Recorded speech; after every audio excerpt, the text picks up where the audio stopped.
I don't think it's.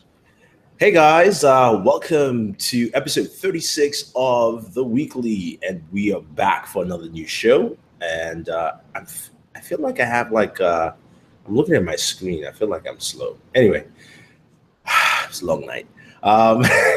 With me here is Mr. Juan Magnell. How's it going, man? I'm going. It's good. I'm sorry. I from Thursday to today, this has like been a great crunch week. Like gotten some amazing work done, but I did wake up pretty slow this morning. So I think I'm going to be joining you and being just a little foggy this podcast. Yeah, I feel you. And Warren was in there for a second, but Warren was in with the snazzy new like camera look, new camera angle, everyone else sprucing up their live streaming, and then he just bounced right back out. He's like, I'm looking too sexy for this show. I gotta be out. He's back. What's up? Warren? There he is. Look, he's got like right on his chin. He's like, yeah, I'm pondering. Yeah, we can't hear you though. We can't hear you.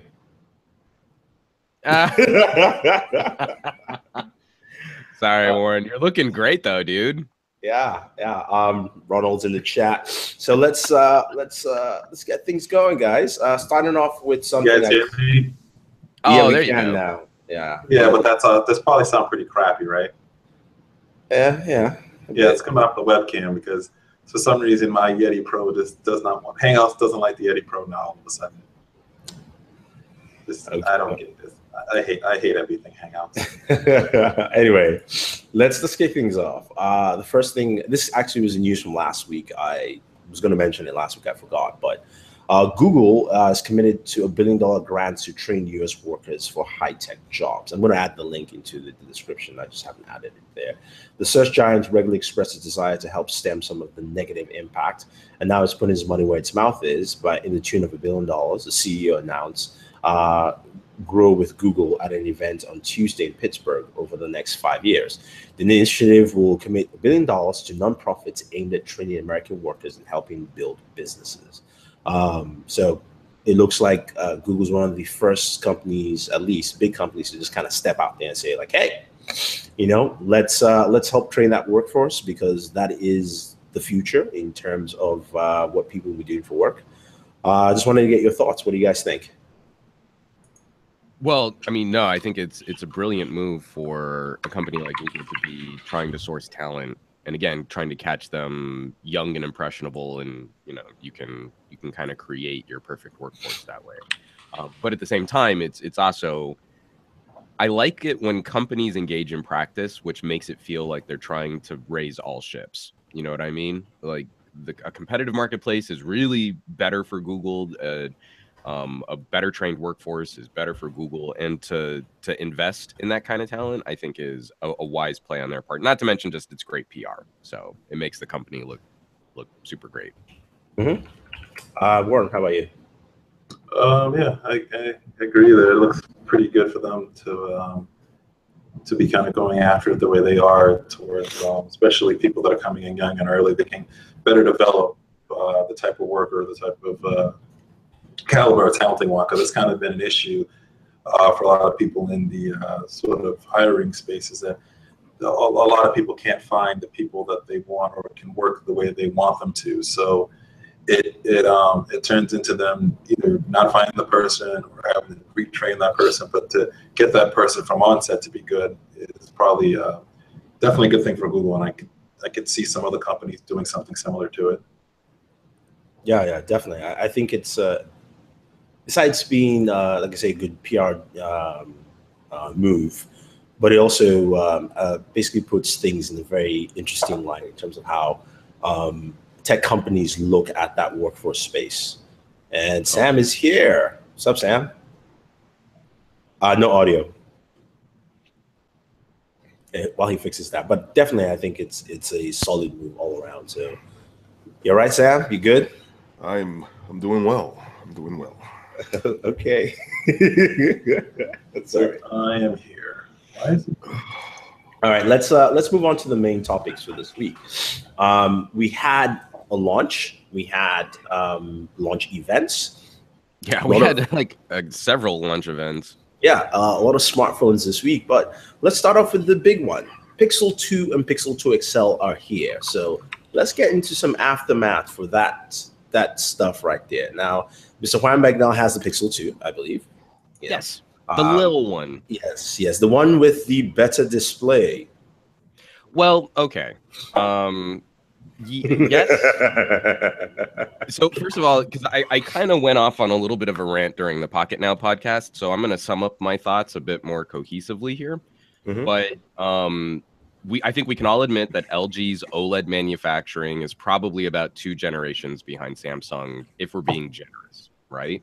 And one of the issues that I think they're facing as a company is definitely QA, the consistency of the panels that are coming out. And I think that's going to end up being one of the big bummers for the Pixel 2 XL and the LG V30 this year. My V30 screen is actually really good.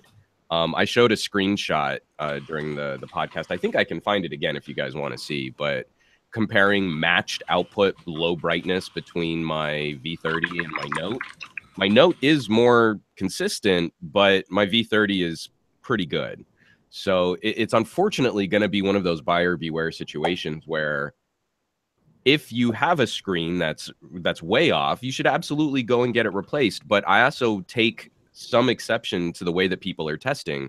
Like at 0% brightness with a plain gray JPEG, I can see that the backlight's inconsistent and I'm freaking out about that. I would caution that almost no OLED is perfectly consistent under those conditions. So you're going to freak out about something which is probably normal within the threshold of how an OLED is actually produced. Like, for example, my Note is super ruddy red, has a band a third of the way towards the top of the screen, and is way brighter in the bottom left-hand corner than it is in the top right corner. Should I return that phone? No, because under daily usage conditions, it's completely imperceptible, those changes. That's not to discredit that I have seen some photos of V30s that you've got an app on the screen, like a browser, and you can see one section of the screen is noticeably brighter than the other. That's something you need to go and get replaced. But if you're freaking out about what is sort of normal variance in an OLED, then you're really not doing yourself any favors, and you're just, burning through phones that don't need to be replaced.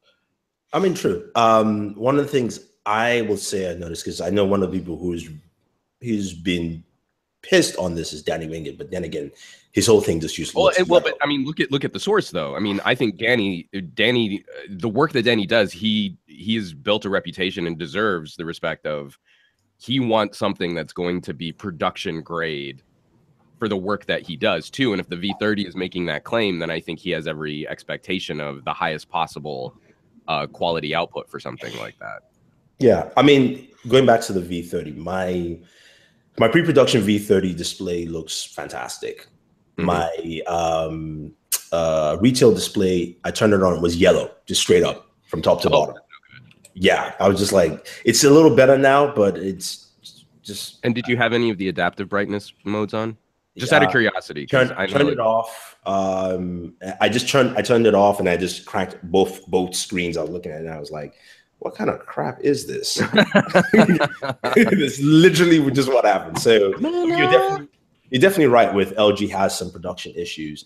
The one thing I want to put out there is, so there was this discussion going online, and Warren, you know about it too, where so Danny's statement was like, look, I'm not going to pay $850 or more, especially if you're going to get the 128, if you don't have a solid display. Like, just at least out the gate, it has to be solid.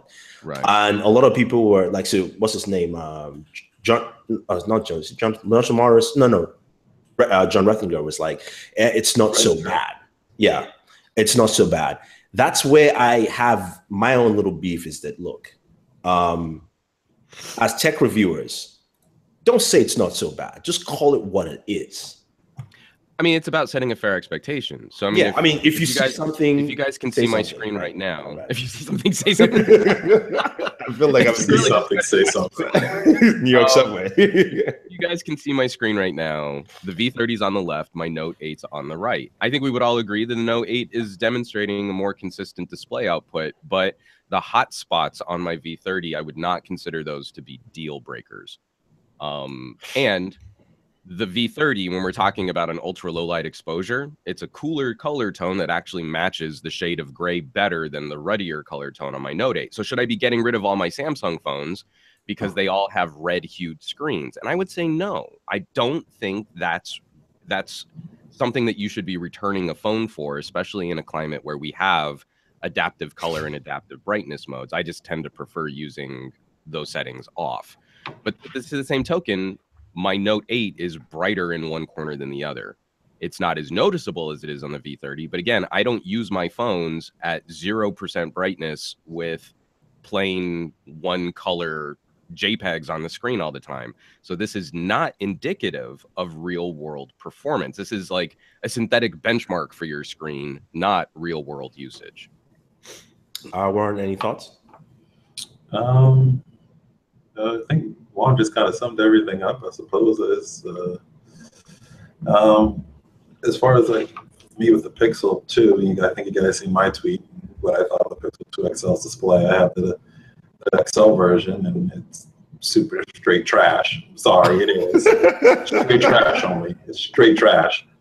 So what's your experience since you have the 2XL, like in terms of the display? Like, it's inconsistent. It started off a little yellow, then it got a little cool. Then depending on what angle you look at it, it could be a little bit bluer. Like especially if you put something with a white background up on it, it can have a little bit of a yellower tint, or it can be a little bit more bluer. Depends on what it is.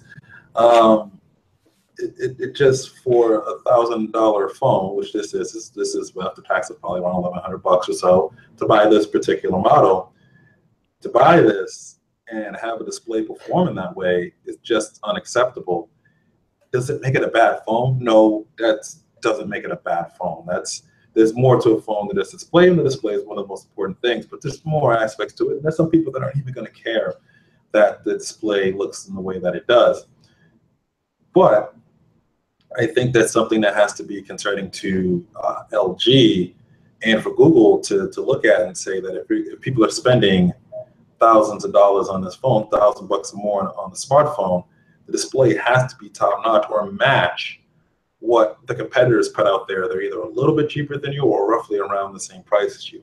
So I don't quite understand from their choice of, well, we'll put the AMOLED display that's proven to work better on the smaller device and not put it on the bigger device when there's probably going to be more people honestly probably going after the bigger device. Your reviews are probably going to be more based on the bigger device as well too. And people are going to be spending more money on the bigger device as well too.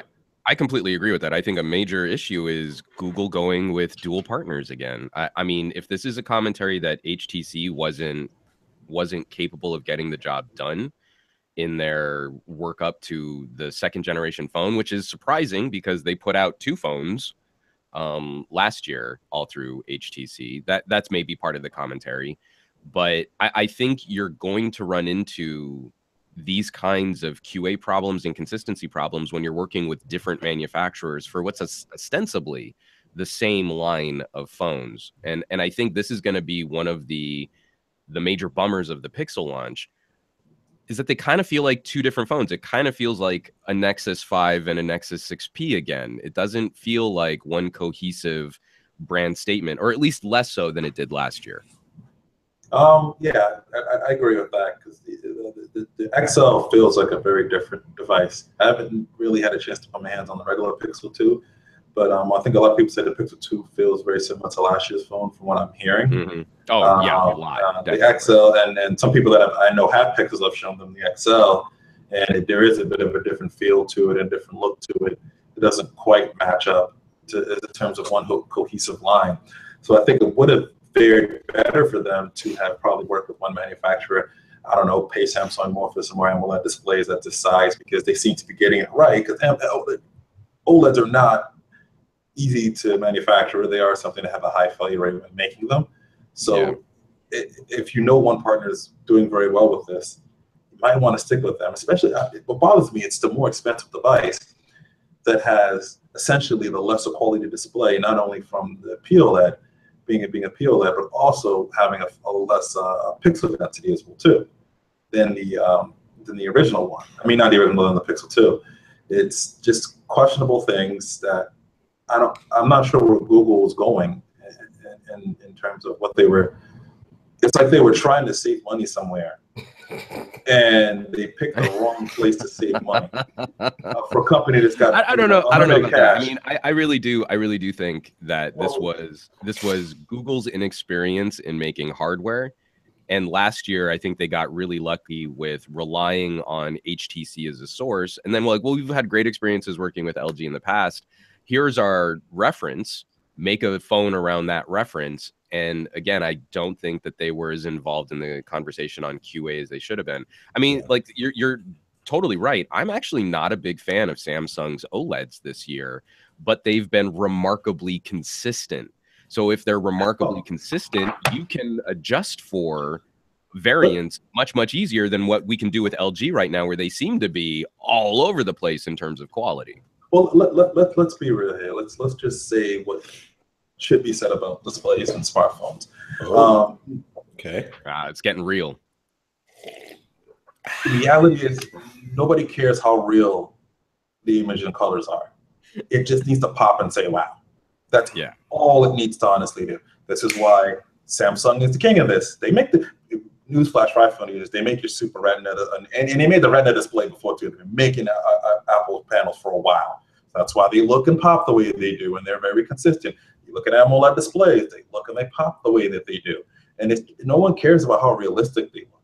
No one really does, except for like the few people out there that want to be nerds and really want to point out, well, the color's more accurate here versus there. Who cares on a 5-inch display? You want things to look, you just want to look at it and go, ooh, that looks like eye candy and it's pleasing to the eye. That's all that it really matters in the end of the day with that. Yeah. That being said, it's disappointing that Google didn't get this right with LG on this display to make something consistent that worked that way. I think they were looking at something like POLED, which probably costs them less. Let's face facts. Probably, this costs less than what they probably pay on the 5-inch device. And they're looking at probably like, we can make a little bit more margin off of this. If we use this, and we've been sold that this technology is similar enough to perform in the same way as an AMOLED display, as a standard one. And they've been bamboozled, apparently, with the inconsistencies of it. But I think going back to people just being outraged and saying that the device is terrible and stuff like no, there's the judgment still on how good or how bad the device is. The display isn't just going to say that, because still, in the end of the day, it's still it's a good display. It's just not what you would expect on a phone of this price range. But the reality is, like I said before, nobody cares about realistic colors. Sam, any thoughts you want to interject? I know we haven't played with the device, so Warren seems to have covered everything there, and between Warren and Wanda seems to cover everything. But my question still is, at the end of the day, if Google really wants to, if they want to be a powerhouse when it comes to making devices, it's going to be very interesting to see what they do with the HTC crew that they have. Right. Well, in a sense, HTC, I guess you could say, has proven itself with this launch. Because the two is the one that no one's complained about with display. Yeah, exactly. So it's really what they do with that crew that they got in-house now. Are they going to now say, you know what, let's screw using other people to make phones. Let's just stick to this team and go with a consistent Google, be it for better or worse, we'll go consistently Google and everything. Or are they going to still try to include some of their OEMs or some of their partners, I should say, in this? And it seems from the launch of this device, the answer is stick to the in-house crew. Because they haven't. Well, they're still going to need someone else to manufacture them, but I think they're just going to really stick to just HTC. And when they need another AMOLED panel, they're going to get in their order to Samsung early. Yeah. That's what they're just going to do. Or they need to have a presence in LG manufacturing to say, we're going to do your QA, and you're going to pay us, a certain rate per these POLEDs. But if they don't live up to this standard, we're going to keep scrapping screens until they do. I mean, in a way, I think it's a little like Leica and Huawei. Leica isn't actually making anything, but they're very involved in the QA on those components. And so it's to LG's credit that, it would be to LG's credit if Google were in there and actually responsible for LG's QA, because then LG would have to spend a ton more money throwing away displays that don't live up, or putting them in the V30. You know, that yield would become, getting that yield higher would become critically important for improving the situation. But again, we're talking about a company that's probably about 2 full generations behind its competition, while also trying to radically change things up, like resolution, pixel density, and aspect ratio. Yeah, imagine Zaggy says, when will we start looking at Google as a regular corporation instead of a forward-thinking tech company? They're all about the cash, homie. Well, I mean, but they were always about that. It's just I don't think anybody mistakes them for that. No, a lot of people look at Google like it's a forward-thinking company. Still, No, not that they're not. That's the only thing. There's something. Yeah. So no entity exists just to think forward. They all exist to provide value to shareholders. We should never forget that. But I mean, in talking about the actual phones, outside of just the display issues, I don't think anyone's going to be shocked that this is just a slightly faster version of what we had last year with the original Pixel. I haven't gotten too deep into the camera yet. So, okay, I've only had. That's the question I wanted to ask both of you quickly, because we do need to move to other devices that we have. Just quickly, thoughts on the camera in terms of at least the portrait modes. I know you guys have probably tried that, front and back. Yeah. So I can't get the front to do a portrait shot on mine. I haven't even tried yet. I keep flipping it and trying to hit the modes, and it doesn't do anything. The portrait mode on the rear is better than I thought it would be, but Google image processing still has a ways to go. Almost every single shot I've taken has had weird cutout issues. Like, say, you know, I'm kind of turned and you can see like this cut on my neck. Yeah. There would be like a hard line off of the mirror behind me, where Google will include that as part of my face. Okay, Juan, you're doing it all wrong. Stop posing. Stand still. No. I'm doing my best, like selfie. Yeah, this is like, if we're gonna call it a portrait mode, really, we really got to test this stuff. And then this software has not yet learned how to cut out around hats. So again, for someone like me, I like to wear hats. I wear a lot of hats. I mean, I still have hair. It's not that I'm bald. It's just that I like hats. When the software starts figuring out that stuff, it will be a lot better. But right now, in its current incarnation, I like dual sensors better if you really care about portrait mode. But I think software will quickly overtake dual lens. It's just going to take some time and some updates to get there. Warren? Yeah, as far as the hold on a second. As far as the portrait mode, it works, but it's got to be in very perfect conditions for it to work out very well. I would say, like what Juan was saying, there are some sort of issues with the mode, but it's a software-driven thing.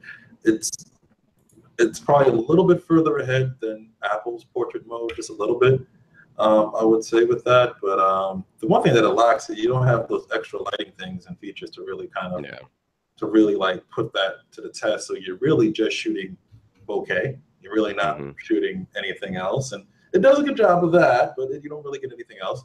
Some of the photos, walking past and just I was just walking through the comments, and I didn't even stop and took photos, and I got steady shots all throughout. So the OIS and ESO do work very well. It's going to take some more time to really test this thing to see where those claims come up. So far, it's a pretty good camera. It's a good camera. I don't know if it's going to be dual lens cameras out there. I think this is probably be the last year we can see a single lens camera on a feature phone and say that it stacks up to the competition. Because by next year, I would hope everyone's on a dual lens system of some design, and really incorporating both of those with software to create some really good photos. Finally get to that million 1020 level, which is what I think all of us would love to see happen once again. The camera itself looks good. There's still this issue, and I forgot what Juan called it. It was something last year. When you lens flare? No, not that. The video still crops kind of weird when you try to record. Is it? Yeah. So I haven't shot a lot of video with mine yet, but there is a different. It's difficult to frame from the viewfinder because of how the image stabilization will crop in on the frame, and I know that's a necessary evil, but from the 2 or 3 videos that I've shot from mine, it's at least better than where we were last year. But it's almost like you always want to frame wider than what you think you should, so that the final output is cropped in better.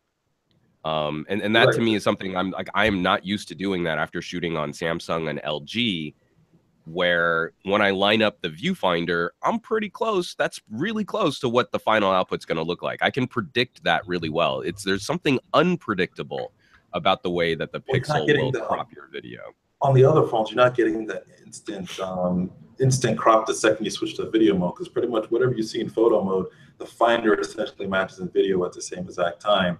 You're like, if you're trying to switch to shoot a video, whatever you have framed there is pretty much one for one. What you see. What you see.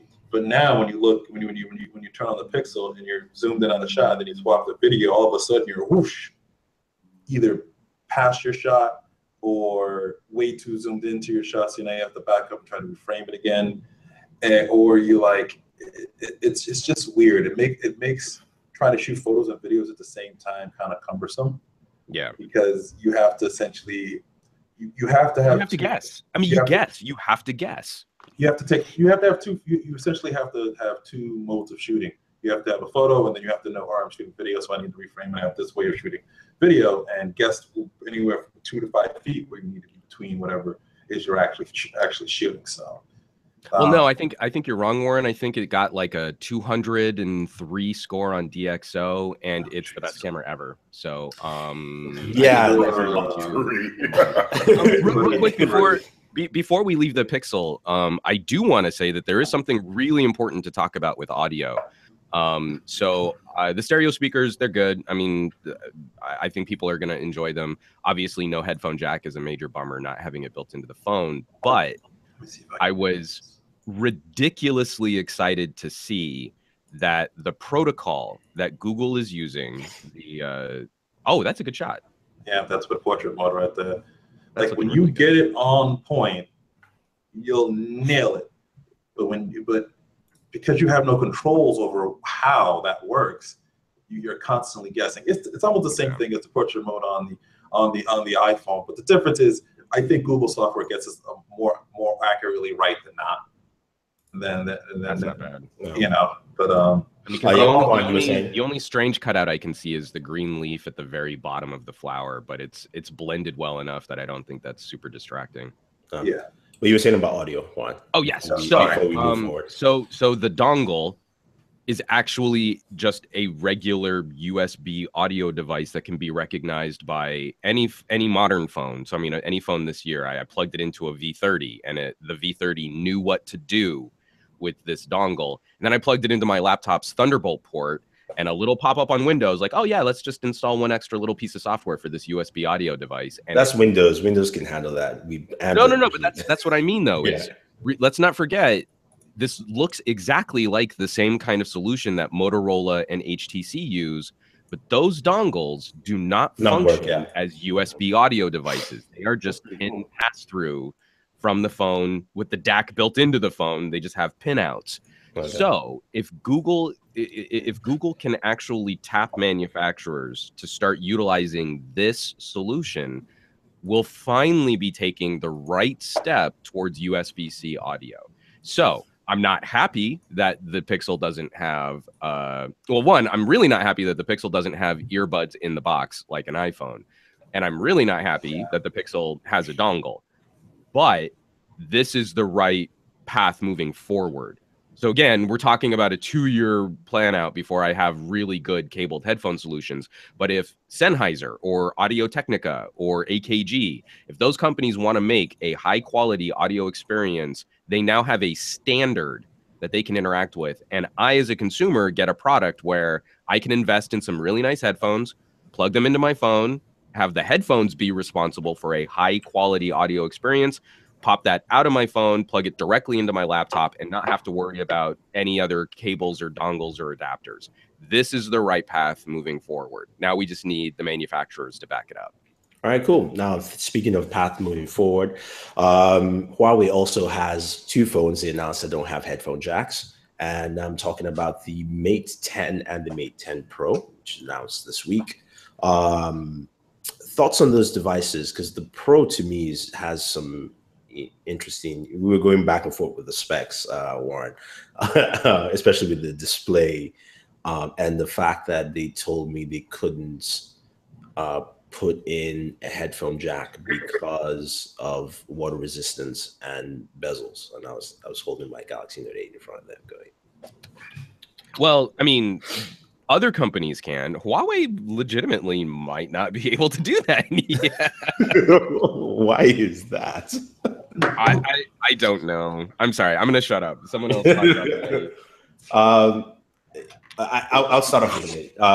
From my experience using the device, the Mate 10 and Mate 10 Pro, solid. I want to see what that NPU of theirs does. So they really stress that they have this neural processor. The one thing they showcased was whenever you were taking photos, you know how we have food mode and all those kind of things. The NPU recognizes those objects immediately, and it will basically go to the right settings for your photos to give you the best type of photo, which I thought was pretty cool. It's taking what Apple does with its camera software, making it smarter and letting the consumer know exactly what you're actually doing. So it's not just I'm snapping a photo, but it's I'm snapping a photo and I'm taking, images of food, and it's changing those settings. So we'll see what else they do with the NPU. They talked about it being used with apps. They have to work with developers with that, and also doing a lot of work locally. So Microsoft's Translate, for instance, can work with the NPU locally to translate, different languages without actually connecting to the cloud. So say, for instance, you travel to a different country and you don't have a SIM card yet, you can still get all that information, like directions and things like that without actually connecting to a service or, getting on the internet. So I thought that was pretty cool. In terms of the cameras, they look great. I have to see them in action. I just didn't, we just took a few shots and we're like, all right, this is nice. This is cool. But overall, I think it was solid. We'll see what they do with, I don't know. I just didn't like the idea of the Pro because spec-wise, I felt like they should have just kept it in one phone and called it a day, So that's my thought. Anyone else? Yeah, there's some issues with Huawei's strategy this year because it really does seem to me that they're trying to build different products and different SKUs for different regions, but that's causing a lot of confusion between the specs on these two devices. So, if we're doing the math, if you want the most screen real estate, you don't get the Pro.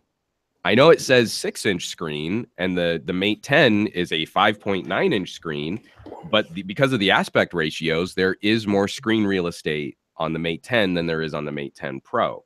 So you get the better pixel density and the bigger screen on the device that's actually and the higher resolution also as well. Yeah, that's what I mean. But that's what I mean though is like the resolution and pixel density and more screen real estate on the lesser device.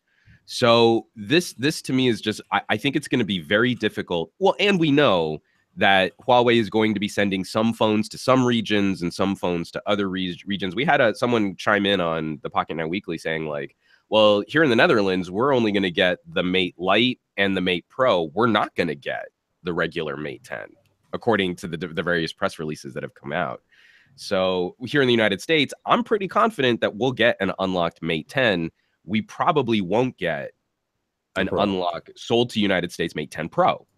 So these different split ups in these different divisions are going to be very difficult to communicate to consumers. The same criticism that I had with the LG G6, but Huawei's taking that issue and blowing it up even bigger with different SKUs, different RAM quantities, different storage quantities, different screen technologies, different form factors.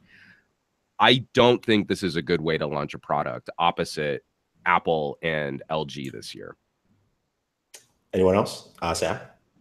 No, I haven't really got my hands on the phone, so I haven't seen any of the new released phones. So I'm just listening to see which ones I'm interested in. So far, it's the Pixel 2, not the XL.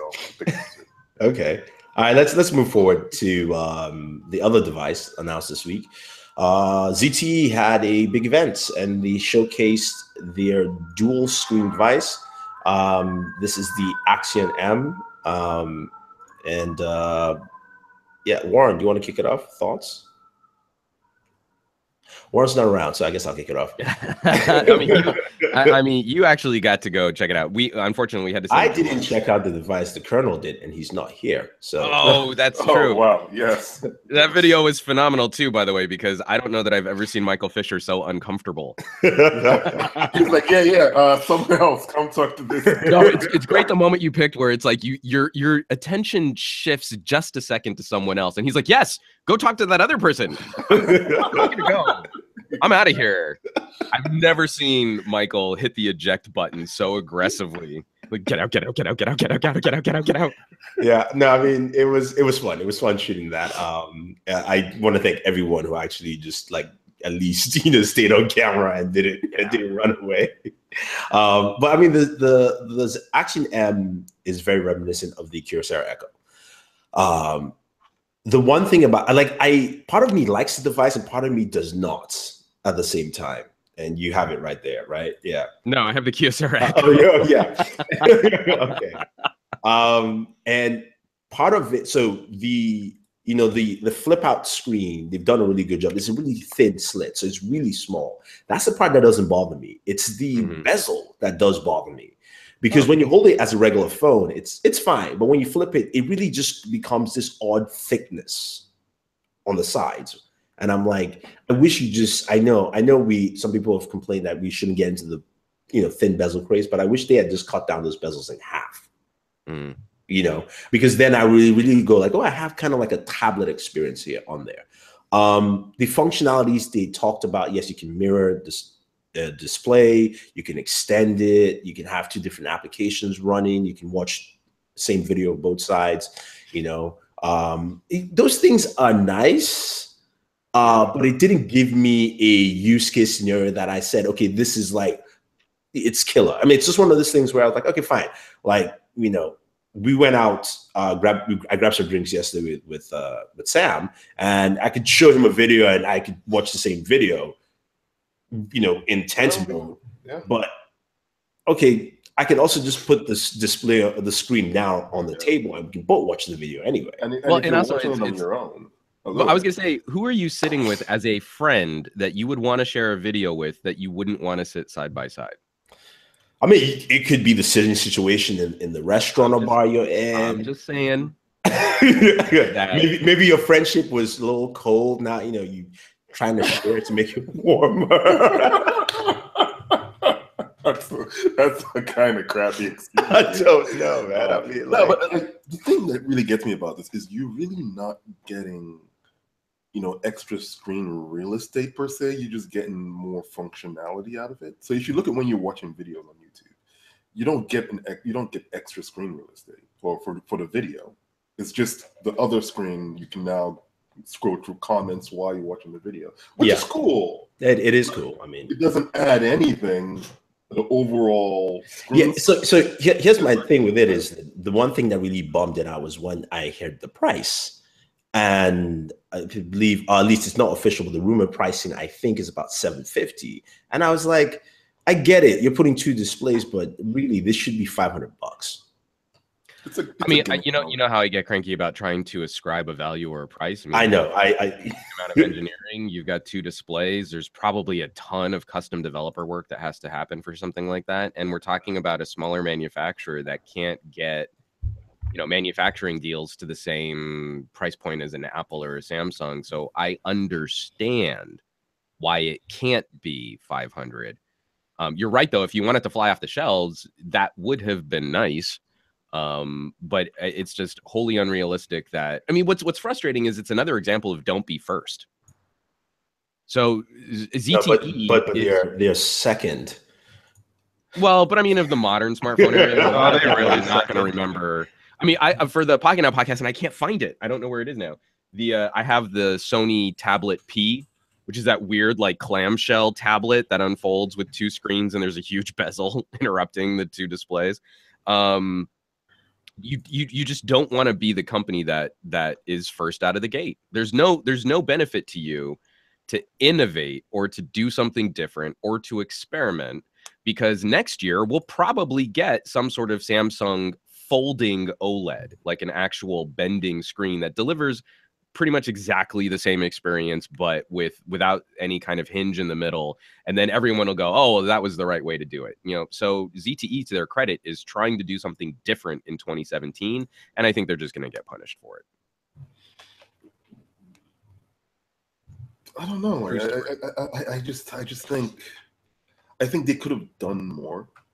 They could have figured out a better way to use a dual screen set. I mean, no, if wishes were horses, definitely, but I don't know. I mean, the problem is when we're asking that question, I legitimately, and I would consider myself to be a wannabe futurist, I have difficulties with any kind of expanding screen phone. I mean, I do not see the legit benefit in a world where we're starting to peel services off of a phone, where we're looking at other multi and mixed usage modes, like Huawei showing off a DeX style interface, but you don't even need to own a dock. You just plug your phone directly into a monitor. If you want more screen real estate in a more computing style environment, we have solutions for that. But we've seen a dual screen device work, and we've seen it on the show Westworld. And there've been other dual screen devices for other purposes. Even from a gaming perspective, even from a gaming perspective, Nintendo has done stuff with dual screen as well. Right, so, but you're talking about a device of a singular focus in this world. No, that's what I'm saying. This does not have to be a device with just a singular focus. They could have made this into an actual multi-use device with this screen. And I think all they just decided to do was, hey, we're going to tackle another screen, and that's going to be the selling feature. Like, whoa, would you like a phone with another screen? Oh, wow, people might like that. They just put another screen on the phone, and that's it. Like, okay. I think you're right. I think because to be fair, like, the thing is, I mean, we can sit here and say, I wish they could do more, but what are we trying to articulate? What are we wanting them to do? What usage are you lacking from your phablets, from your Note, that during your day, you're saying, man, I wish I had this, which could only be delivered by having a second display on my phone. Well, and I think this is like tablets in general. I think tablets are a solution in search of a problem, and you can't know what problem you have until you have the solution to fix it. And I think that's a backwards way to go about producing consumer electronics. No, I agree. But the thing is that they're the ones who made it. No one asked them. I didn't ask them to make it. I'm just saying that. No, they have to have an answer for it. Yeah, exactly. So I'm just asking them. I'm like, what is the answer? Because sitting in the press conference, I felt like they kept on going like, oh, you can watch this and you can watch this and you can, it's like Samsung saying, here's the S Pen. And then Samsung gave us reasons to have the S Pen. Totally. So that's just all. I think that's just the main thing, is that I don't think they did a good job in convincing, at least me, of why that second screen is important. I think they have delivered something cool, and they've made a very poor argument for it. For me, I'm not a fan. I was never a fan of phablets until I got my hands on a phablet, right? I was never the fan of tablets until I actually got a tablet and used it. I wasn't a fan of MP3 players until I got one and I started using it. But this, I don't know if anyone could really be a fan of this even after getting your hands on it. That's the question, really. Like, who is this for? Who's the target market? And I don't think there's a target market for this at all. They didn't answer it at the event at all. That's for sure. Yeah, and I think that's dangerous territory for launching a product, especially when ZTE bought a lot of reviewer goodwill last year with the Axon 7. I want an Axon 8, and I'm happy to see companies experimenting. I don't want phones to get too boring, but I need to know who, what, where, when, why, and how, not it's cool. I can't sell a narrative just on it's cool. Yeah. It's it's difficult to say, because like pricing it at the price, but I really thought they were going to make this phone something that would well, maybe be on a large carrier at a cheaper price, but then they push this out to like the Boost Mobiles and the Crickets of the world, and really maybe try to go towards the teenage market that might be interested in something a little funkier and that's a little bit different, and try to push up that way rather than really just literally make a better version of the Echo and give us no real use case for it. Well, I mean, they're trying to make the argument, but I find their arguments They don't have lack- one. They don't have a real use case. they're not compelling. Every use case that they put in that they talked about essentially was resolved with adding dual app support within Android, within iOS. Like every single thing they mentioned is just like, yeah, we can already kind of do all this. Yeah, I mean that is true. Anyway, let's move on. Microsoft had I guess 2 launches this week. The second one we'll talk about with the Connected speakers, but the first one, which is kind of quiet, out of nowhere, they announced the Surface Book 2. They're like, here you go. And in terms of specs, in terms of what they brought to the table, I know you've checked it out, Juan, and Warren, you have too, and Sam is looking at the videos, checking it out right now. And but what they brought to the table was an update to the Surface Book 2. So aesthetically, it still looks the same. They said they've made some changes to the hinge. What you do have is a device that now is powered by a opto quad-core processor, generation, 16 gigs of RAM. Now, there were some things I found funny because I was looking at the spec sheet. I saw 16 gigs max, and it said DDR3. I'm not sure if it is. I didn't even think to follow up on. I should have asked them about that. I was like, huh, okay. It seemed maybe it's because I thought all Surfaces run DDR4, but maybe it's just a typo or mistake. I'll have to find out. I don't know. We thought about that about Huawei and their displays too, between the Mate and the Mate Pro. Yeah. I was like, it's 2K. He's like, no. I was like, but they told, like, never mind. They changed this. And then the display for the 15-inch is also slightly off. I don't know if that has to do with the aspect ratio. So it is 3240 by 2160, not 3840 by 2160. So. Well, that makes sense though, because it's not a 16. It's a 3x2. 3x2. Yeah. So some people are like, is it 4K? I'm like, I mean, technically it is. It's just the aspect. But I think I think that's probably a good play opposite. I mean, like, for example, I have a Razer Blade and it's a 3K screen. And I mean, like it's a 15-inch or 14-inch? No, 13 inch. The Razer Blade Stealth? Not the Stealth, the Razer Blade. GTX 1060? Yeah. Yeah, it's 13. Yeah. Yeah. So at that screen diagonal, Windows even has problems with 3K, let alone what your desktop is going to look like at 4K, unless you want to use it in old person super large icon mode. Yeah. And then in terms of GPUs, you now have a 1015 to 13-inch, and you have a 1060 in the 15-inch variants. Microsoft also talked about 17 hours of battery life. Actually, it's video playback battery life, just to be correct. But that's still quite a bit on the device. It's a nice bump up from the first one. Yeah. The first one, yeah. In general, I mean, and also they have a USB Type-C port now. No Thunderbolt, but USB Type-C. So I personally am happy for that. I'm glad that they added this there. It was just interesting to see how Microsoft announced this. It's kind of the same way they announced the initial Microsoft Band, where they had this press release go out at like 9 o'clock at night, and there were videos, and they're like, oh, here it is, and you can buy it tomorrow. I mean, this is due on November 9th, but just general thoughts. What do you guys think of the update to the Surface Book? Sam. I actually like this. The 13.5 inch is what I've always been saying about what the Surface needs to be. Basically, they should be able to take out the fans there.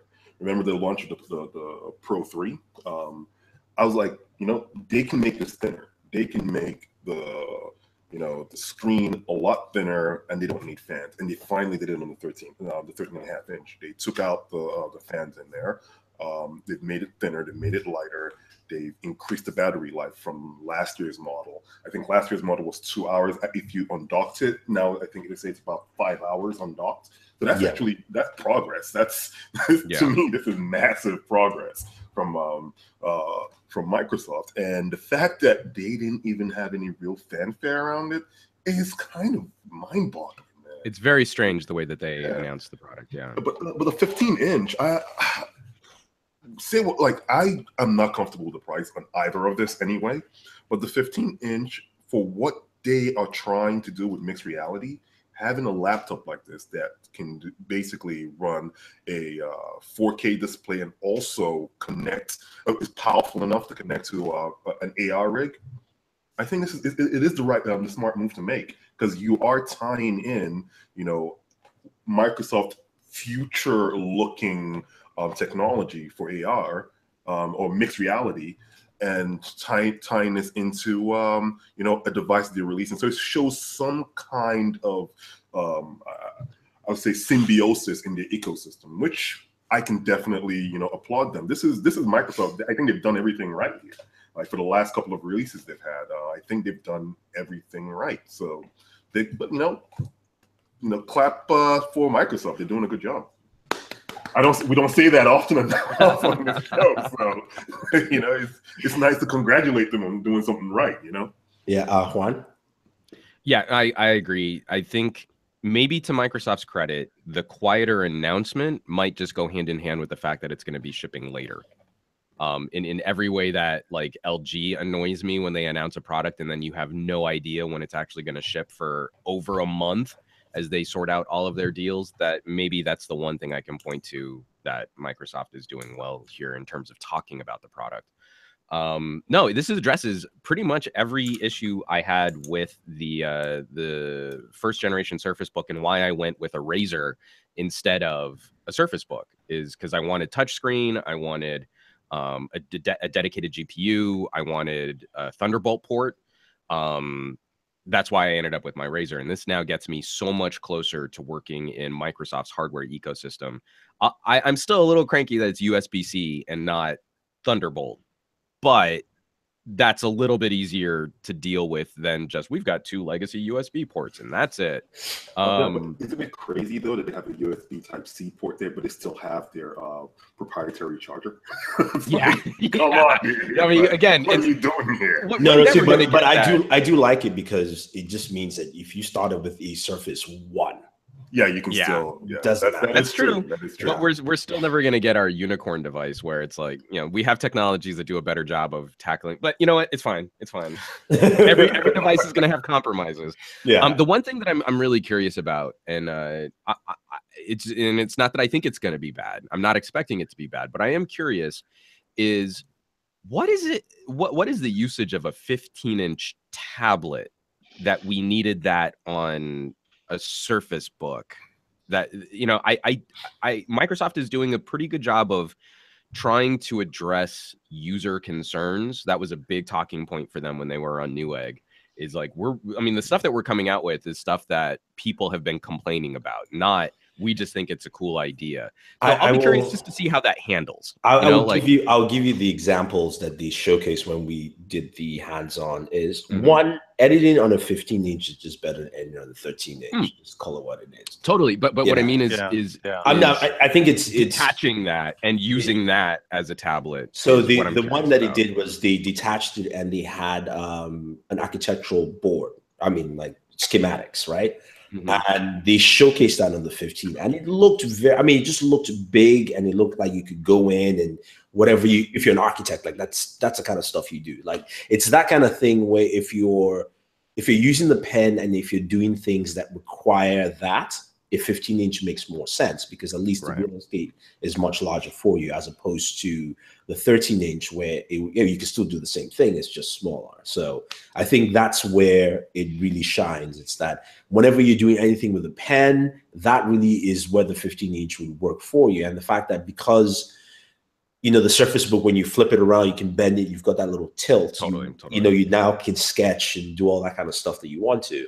That also adds to it there. So I think use case there. I want to try and hold it though, because I even get cranky with 10-inch tablets in like a moving kind of scenario, which is what I always imagine. Like, I can detach this from its base and use it separate. It's not like I flip it around and just lay it flat on the keyboard. This is designed to be used as a wholly separate tablet touch device. And I kind of just want to get a feel for, what does that mean when I'm walking around with something like that? Because that's something that's a little scary to me. Like, here's the actual brains and guts of my super, super expensive computer that could slide right through my fingertips if I'm not being super careful in how I'm using it. I mean, you remember the price you pay for it, and then you hold it real tight. Oh, no, I remember the price I paid for it, and I never really ever detach it from its keyboard dock. Yeah, Warren, how about you? I know you were there when we checked it out, which was kind of funny too. Remember, like, we walked into Intel, and they're like, "What do you like to look at?" We're like, "I don't know. What do you have?" They're like, "We have the Surface Book 2. Thank you very much. Where is it?" Yeah, it's a interesting upgrade for it with little fanfare, which is surprising. I think the cooler things was kind of watching the Surface dial and the mouse sort of work in conjunction with the new Surface. Oh yeah, they Book have the 2. new mouse too. Whew. Yeah, that was like a pretty cool to see that. The 15-inch. The only time I saw where the tablet mode became a thing, but the thing is, as Juan was saying, well, if I just pull it out and just use that on its own, I almost don't see anyone using it that way. I feel that they'll take it off, flip it, and bring the keyboard and the rest of it with them, and just use it from the other side. Yeah. More like an actual sketchbook, more like an actual drawing book. So when they draw and write on it, because that's what Remy was doing when he was sort of drawing and animating onto the Surface, on a Surface Book, it wasn't like he just had the tablet portion of it. He had the whole thing folded over, which gave him more grip and held better in his hand to draw through. I'm so used to the Yoga, Lenovo's Yoga, that makes a lot of sense to me. Yeah, I do agree. I think a lot of people will do that, and I think the only use case scenario where you detach is if you're in a work environment and you finish doing some work or sketch, whatever. You might detach and go and show a colleague or your boss or something. You're like, here it is. Like, check it out. But I almost don't go see back a and scenario dock where your thing again. But I almost see a scenario where someone isn't walking around with the keyboard that together.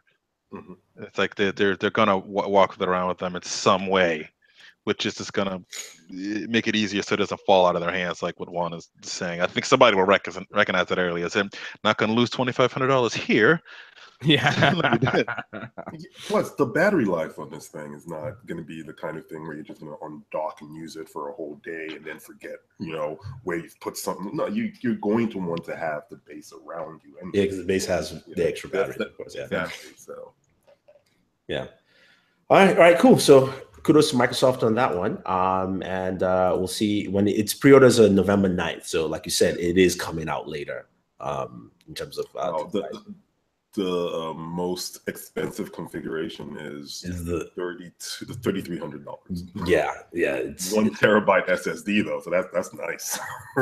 It is nice. Moving on to just quick one here: HTC U11 Plus event, November 2nd. HTC teased what do you call it? Teased on Twitter, and we also have images of said device. I'm just going to share my screen with you guys so you can take a look at it. Share screen. Here it is. That's U11. Cool. Oh, that's a glossy. Yeah, it's going to keep the shine.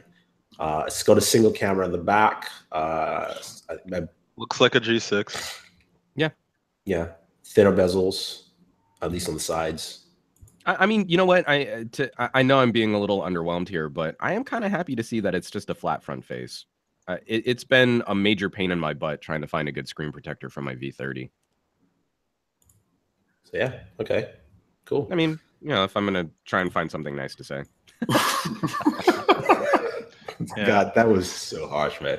All right, let's move away from that. This that's just messed up. I'm gonna try and find it. I mean, the thing is, I want HTC to be competitive. I want HTC to be doing well in the market, but it is reinforcing that they are not making products for me right now. So I'm gonna have a hard time sort of quantifying a feeling about one of their products when it's not for me.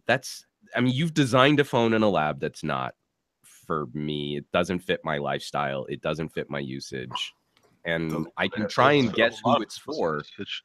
but I want them to be more exciting and more competitive and more dynamic than this. And It's not. I don't know what that actually means outside of, don't copy the competition and maybe give me a phone that looks like it was built for a grown-up.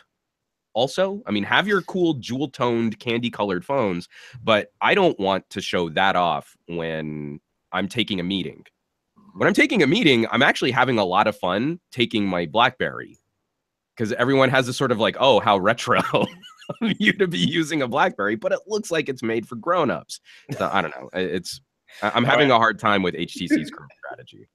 Okay, all right. And Juan is done with his HEC rant. Moving on to What a rant. rant, yeah. Connected speakers, galore this week. We had the Sonos One reviews drop. JBL announced the Link 10, 20, and 30. UE Boom announced the UE, which is Ultimate Ears. Ultimate Ears, yeah, that's Logitech, right? They announced the UE Blast and UE Mega Blast, which are powered by Alexa. So, and finally, Microsoft also showcased, at least reviews dropped for the Harman Kardon Invoke powered by Cortana. So there's a lot of connected speaker stuff this week out there. I want to get your general thoughts. I know everyone has tried each one, but just like, what do you think with this space? And I'll give my thoughts on all of them, since I've kind of used all of them. Sort of. It's there. Yeah. Okay. So one says it's there. There. Well, no, actually, I'm happy to see the competition, because Google can't make a speaker right now. So. No, really? No one's going with me on that? Google Home Mini freaking out and having to disable touch to no. Oh, yeah, that's right. I completely forgot about that. Okay. Good. Yeah. I was like, God, Google did that thing with the Home Max or whatever they call that. Yeah, that's not till December. I mean, I think it's interesting. It's interesting space. Like Sam and I have gone back and forth with the Sonos with the Sonos One, and Sam really wanted it to at least be a hub.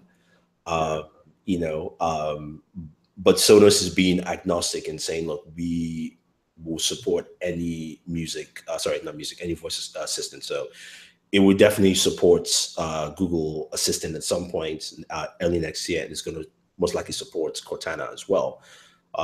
With JBL, their speaker it's a portable Google Home speaker, and it's actually pretty good. JBL makes some nice speakers. It's just one of those things where the use case scenario that JBL had, I think, works better for a lot more people than Google Home will, because it's a portable speaker, which a lot of people will buy. Mm-hmm. And they have different versions. And of course, you can cast to all speakers and all that kind of stuff. And it makes it, to me, I think that's the one that actually will quietly do well, the JBL speaker, because at the end of the day, you can still take it out to the beach or whatever. You don't, it's the speaker you buy that you can use anywhere, water resistance, that kind of stuff. Probably similar with the UE Blast, with Alexa. I'm not a big fan of Alexa. Don't stop. There's the thing with that. Like, there's no hey or okay in front of it. So whenever you just say the word Alexa, it initially does this, but it listens to you quickly, and then it's slow to respond. So it's just much slower. And I just hope they improve that, because for me, it's a little bit of a bummer on that side. Cortana works well, although I had a trip because I was telling Sam initially, I was like, Cortana can control my Sonos. I don't know how. I didn't realize that the way I labeled my Sonos and my lights have the same word in there. So basically, when I said, like, if I said Cortana, turn on my lights, it would turn the lights on and R&B music started playing. It was like low red lights, and then like Cortana's trying to pick up heat, man. It's trying to pick up heat. I was like, whoa, man, Cortana. I mean, like, I know I haven't seen you with Master Chief in a while, but come on. I left Master Chief. I'm on the Colonel now. Yeah, but no, the pairing with Harman Kardon, they have a really good speaker. That's a good part. Cortana needs to also pick up and learn, but it works fairly well. It also has skills and it can do all those things. I just think that if Microsoft is serious, they can actually push this out. It's just a matter of, are they serious? Like, Nope. Do we know? Nope.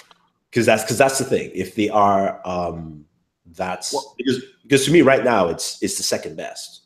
I can see Microsoft being serious on this end because they're not the ones making the hardware. Hardware, yeah, that's the thing. It's just like with the mixed reality headsets. Yeah, that I can see, right? If Microsoft is actually working with a partner to provide hardware, that makes more sense, and I can see Microsoft going that route and actually delivering their services that way. It gives them that pairing of software or AI and hardware, right? So I hope it works out, but the problem is people aren't used to using Cortana. Cortana, yeah. All the implementations for Cortana, or all the things they could have done that's really awesome with Cortana, like I would expect to connect to my PC because it's Cortana on my PC, or connect to the Xbox. It's the next update. It's in Windows. Yeah, we're saying it's the next update, but we've seen Microsoft not deliver on this. No. It's coming it's already in the Windows beta, so it means it's already coming down the line. Kind of like how unified apps already arrived, right? So that's the that part never even showed up. That part never showed up in the beta. But that's the problem, right? I have no trust that Microsoft will deliver on their assistants, right? On their AI, because they've done certain things in the past that makes me say, maybe I shouldn't buy into this. Yeah, no, so I agree on that part. That trust that you build from being like a Samsung or like a Google or an Amazon, this is where that trust comes into play. Because now people can say, oh, I will jump into this ecosystem because I believe Microsoft is going to continue with it. No, I definitely agree with you there. I'm just saying that, look, unified apps never even showed up. This is in the beta, which means people are testing it. Those are two different things in Microsoft. I agree with you. I think it's one of those things where, when you use Google Home and you ask Google to do things, in a conversation manner, Google understands it very well. Cortana is not their conversation. She will get things and, she will be able to do certain things, but she's not on the conversation level. At least she's faster than Alexa, who just tends to have this, slowness to her. The one thing like Alexa's slow? No, Alexa's a smart assistant. No, I just say that it takes forever to answer. I'm kidding. The one thing I will say with what I appreciated with Cortana is, as soon as you plugged in the speaker, she started giving you, like Google Home, you plug it in and it will say, oh, you please download the app, and that's it. Cortana will tell you the steps. It's almost like she is like, if there was a hologram and it was Master Chief, she was like, I'm waiting for you. Go ahead, do it, download the app. And when you do that, do this. So it almost walked you through the whole process. Well, and I have to say that Microsoft's focus for Cortana has always been to create something a bit more organic like that. So, I mean, remember, Cortana was the first that you could start doing location and contact aware notifications and reminders and stuff. Like, how amazing it was on a Windows phone to say, like, hey, the next time my wife calls, can you remind me to ask her about the dog's medication? And it would be like, oh, I see you have an email from your wife. Do you want to ask her about the dog's medication? Oh, I see you have a text message from your wife. Do you want to ask her about the dog's medication? I mean, stuff like that, I think, has been, to Microsoft's credit, they have been trying to address that natural language interaction far longer. I was in the car with Josh Vergara, and he's got Android Auto, actually built into the dash. And it's hilarious that he asked a navigation question, and Android Auto corrected him that he didn't phrase it properly. And on the surface, you're like, oh, okay, well, you just need the right syntax. Wait a minute. Android Auto recognized what he was trying to do, and instead of giving him a result, told him he was asking the question wrong. You're doing it wrong. Yeah. How screwed up is that? You knew what I was trying to get. You knew what I was trying to ask. but you still didn't give me a result and instead told me the proper way to ask the question. Screw you. I'm operating on a vehicle right now. I can on imagine Android both Auto of them in side, the damn car, right. looking at it and going, "Screw you, screw you." Sam, yeah, you were saying, Sam. Sorry. Isn't it the same? Almost similar to the conversation we had yesterday, right? Where I'm like, it would be really awesome if I could change commands like, "Hey Google, don't turn on living room lights and turn off bedroom lights." Yeah. It can't do that. But the whole idea of these assistants is they should be able to do things like that. You should be able to chain commands. And this is something, and you are right, Juan, and this still plays against my point with Microsoft. Microsoft has been working on this. They kind of previewed something very similar to this on the Windows Phone. And then where is Windows Phone? Yeah. So it's like you can preview all the great stuff, and over the last few years, you've promised and you've broken promises and you've closed your ecosystem. Now you want people to come into your ecosystem again. There is no trust. No, I definitely agree. I think what they need to do is the same approach they took with mixed reality is the approach they have to take with this. You go out to every single OEM, you help them build it. Yeah, I mean, mixed reality, I think, is the perfect solution. Like, they're not even giving reference designs. They're literally like, there is one platform, you can change the plastic shell, but we're going to make sure that everything is completely consistent. All of the controllers interact with each other exactly the same way. All of the headsets are to the same reference design. And we've done all the legwork for you. Please just put your label on it. Call it whatever you want. And we'll have a real standard that everyone can participate with. Yeah, I definitely agree. I think that's what they need to do with this. And, you know, at this point, go out and look for partners in that space. Whether it's, you know, look, you know, go back and get a Samsung. I know Samsung has scrapped the idea of a Bixby speaker, you know, that was rumored to be coming out. They might still come back here, but go and talk to all these partners, whoever it is, and get them in play so that you can actually get that going. Because when you do have it going, then you now have a situation where people are like, oh, okay, all right. So I tried this Cortana and it looks like it works. And, you know, the one good thing they did that anybody does is you've got Samsung Smart Things to work with it immediately. That is the best hub on the planet because it allows you. It allowed me to control my Sonos, which technically shouldn't be controlled, and even though it doesn't have, Samsung is sneaky because it just finds every. No, Sonos is not listed on there, right? But it will find any Wi-Fi speaker. That was the title of this podcast. Samsung is sneaky. You know, it will find every Wi-Fi speaker on your network and just add it in there. So, you know, it's a good thing. So hopefully they build from that. I mean, it's interesting that we now have a lot of competition and there's a lot of connected speakers out there. I mean, come Black Friday, there's going to be a whole ton because, you know, Amazon speakers, new versions are coming out too as well. So it's going to be interesting to see. And it all depends who wins the actual AI race, whose AI is the best at the end. And, you know, I think Apple HomePod is still coming out this year, right? Oh, no. So I mean, the space is going to get crazy competitive. But again, we've talked about this before. Like, Microsoft had this huge momentum being the first with living room and, you know, home computing devices and have completely ceded their lead to all of these other manufacturers, developers. Well, I mean, they have a chance to come back. I mean, the market goes away from that. They do. They have a chance. I'm like, but that they will. I'm confident that they're going to execute on this opportunity very well, and I'm hoping that at least they're looking at their other avenues. Like mixed reality, I think, is something that they could stand to be more competitive in. Something that I think consumers are more likely to trust Microsoft on. Oh yeah. But again, it's up to them to fumble the ball and whether or not we're going to see them actually, you know, make a home run and score a goal and bad other mixed sports metaphors. Yeah, that is just fantastic. All right, cool guys. We have come to the end of the show.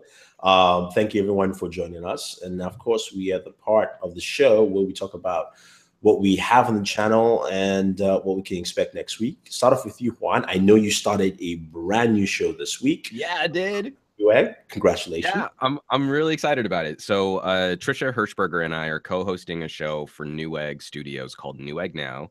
And it's a little bit one part like what we're trying to create is one part Attack of the Show and one part QVC.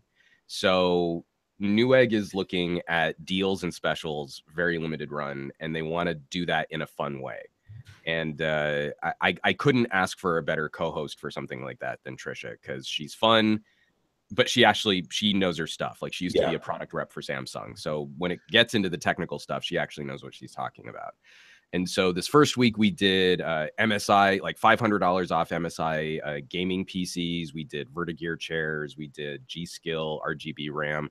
Next week, one of our partners is EVGA. So if you were maybe shopping a new video card, a new graphics card, I can't say what, but that might be an episode that you guys would want to tune in on, because there could be some cool stuff. And we're going to be talking to Asus about mixed reality, and Acer about some cool gear too. So I think we'll have a lot of fun. Pocket Now, we're all in on Pixel 2.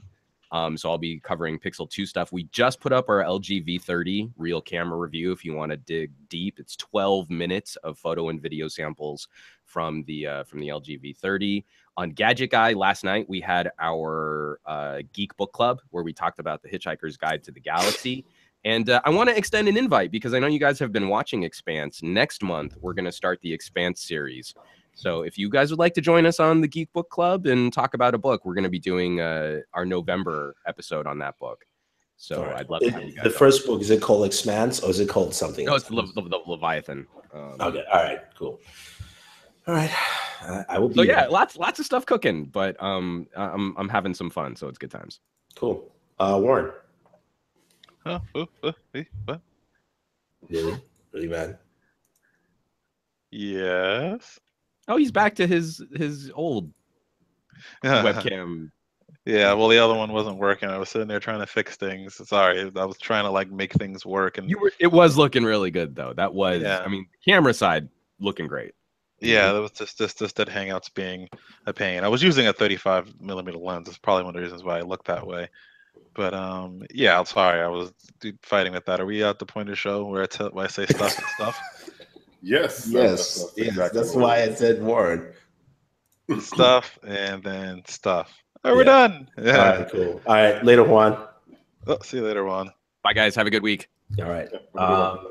Okay, cool. On our end, we have a special video from the Colonel. He got to harass people at the ZTE event, so definitely check that out. I think you will find that to be quite entertaining. We also have our Black Panther trailer reaction. That thing was on point.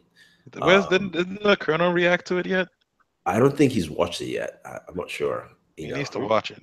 The Black Panther trailer, if the Colonel has watched it. Oh, yeah. You should have. Isn't that your neighboring country? Isn't it his neighboring country or whatever? I don't want to start a civil war with Wakanda and Singala, man. It's just not, Aren't they neighbors? I don't know, man. I think the way Wakanda's been positioning itself, man, you might be in for a war anyway. So okay, I mean, all right, we'll have to get the Colonel up to speed, then. We'll have to get up to speed. We also did our hands-on on the Surface Book 2. And then we have our 2 Connected speakers, as we mentioned, the Sonos One review, which is powered by Alexa. Definitely check that out if you're interested, and if you have a Sonos system, this is something that I think you will find very useful. And the Harman Kardon Invoke, powered by Cortana, Microsoft's, of course, AI assistant. And I would tell you, in terms of audio, both of them sound very good. So there you have it. Go check it out.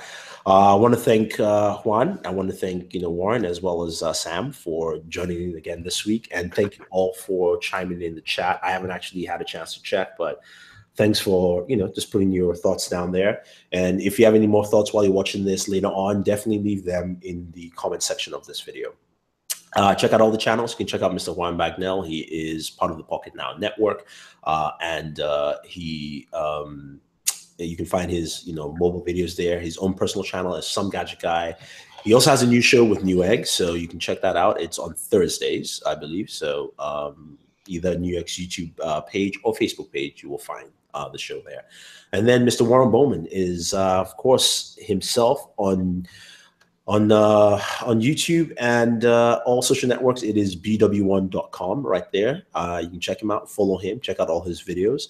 And Sam, aka Black Iron _man, that is his Twitter handle. Send him a lot of tweets. Seriously, tweet him because he will not respond. Yeah. And myself, it's Bored at Work. So follow us on YouTube, Twitter. It's the same handle. Thank you very much, guys, and always enjoy your take. God, I missed it. Always enjoy your entertainment. Blah.